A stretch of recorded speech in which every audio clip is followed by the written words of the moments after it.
control the vertical.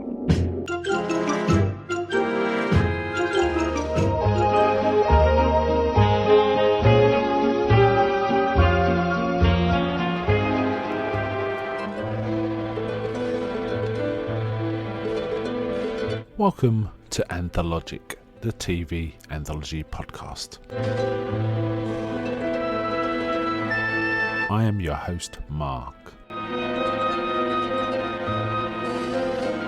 Anthologic is a podcast dedicated to exploring the good, the bad, and the odd of horror, science fiction, and the best of mystery suspense anthology shows and series on TV.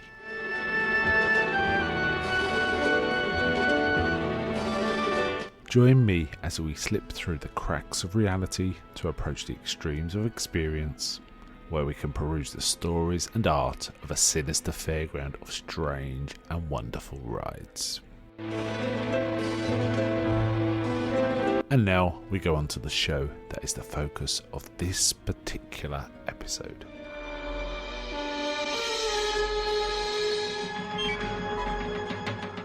Welcome to this episode of Anthologic with your host Mark. Today we are talking about the Twilight Zone.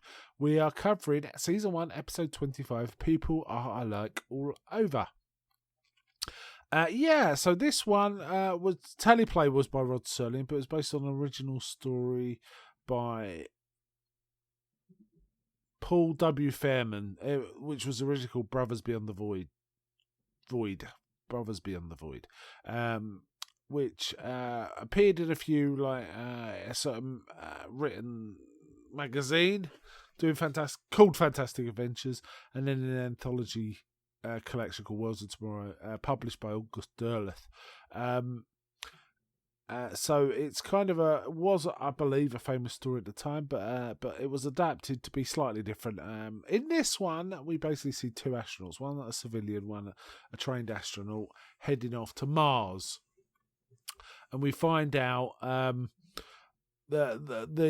trained astronaut is a fairly positive thinker. He says, "Our people are like all over. Wherever you go, they're all the same, even on Mars." Whereas the civilian astronaut, played by Roddy McDowall, very recognisable Roddy McDowall, young, is slightly less, he's a bit more scared of what's out there. But when they land on Mars, the impact, there's an accident, and the trained astronaut is injured. And he says, while he is dying, he says to the civilian, who is called Conrad, "Please open the door so I can at least see what he's giving up his life for." Conrad doesn't, and Marcuson dies. So Conrad's all alone, and he's scared. He doesn't know what to do. He doesn't really want to go out there, and there's a typical Serling dialogue around all this. But then he hears knocking, and he realizes there's intelligent life out there. And in the end, he does open the door. Now, I will continue and sort of spoil this, but I have to say, the concept of this one was very simple. You could probably explain it in one or two sentences, the entire thing. No, so nowhere near as complex as some of the stories we've seen recently from the Twilight Zone. And it's okay. It's kind of memorable, and it's okay. Anyway, I will now continue to go on. He opens the door and he finds the Martians, who appear to be human. It pretty much look just like humans. It's very Star Trek in many respects. Obviously, it precedes Star Trek by a number of years, but it feels very Star Trek in terms of landing on a planet. They are also telepaths. They can read minds, and they appear to be very friendly. There's one in particular, a girl called Tinya, who is very happy to see him. And they start leading him around, and they said, we've recreated your living conditions. And he says, "How do you know what my living conditions are like?" "We can read your mind." Basically, he's made something from like a typical American house. And they're just about to leave him, and he asks if he can see Tinya again. She doesn't reply. But one of the others sort of says, "Oh yes, you'll see her again." Anyway, he kind of relaxes, but then he realises there's no windows. There's just bare walls, and the doors seem to be locked. and then suddenly one of the walls slides open, and he appears to be in a cage. And there's all these people looking at him, and he says, what's going on? And then he sees there's a sign in front of the cage, turning around, and it says, Earth creature in his native habitat. Tinya is looking at him, but she's quite upset.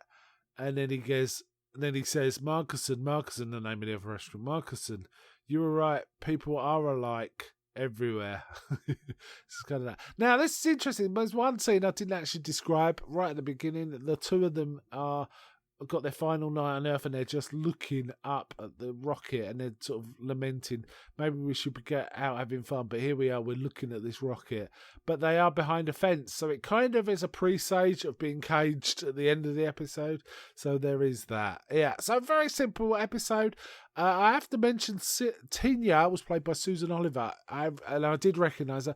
She is very famous from a famous episode of Star Trek. She's the Green Orion slave girl who dances for Kirk in, I think, the episode The Menagerie. There was actually a recut and re-edit, redo, a lifting of scenes from the original pilot with Captain Pike, which was called The Cage. I might have that the other way around, but I'm pretty sure The Menagerie is the name of the Kirky episode where this lady appears. Yeah, it was okay. I mean, it feels like this is Twilight Zone that is least Twilight Zone, least interesting. It feels like it's playing on the cachet of the Twilight Zone and doesn't really deliver that much. It's a fairly straightforward story. I have to say, some of the outside scenes we see with rocks and stuff were actually recycled from the movie Forbidden Planet. Kind of interesting. And also the set of Conrad's home is the set for I Dream of Jeannie, which is kind of, again, interesting. So yeah. Another actor also appeared called Vic Perrin, who wasn't given a name in this. He's credited as Second Martian. But Vic Perrin is famous because he is the voice of the Control in The Outer Limits. How about that? And also a lot of the actors here did go on to do Star Trek too, so not really surprising. Yeah.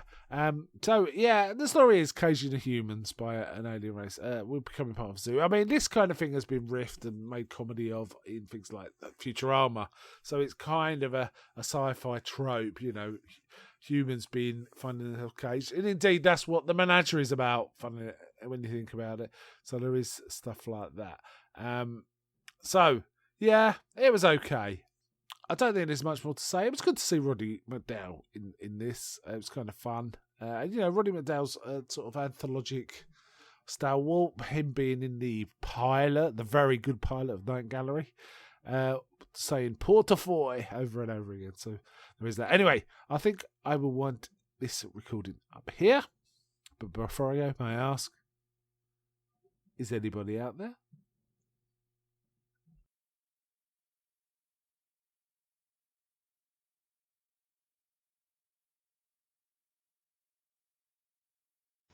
I'm not.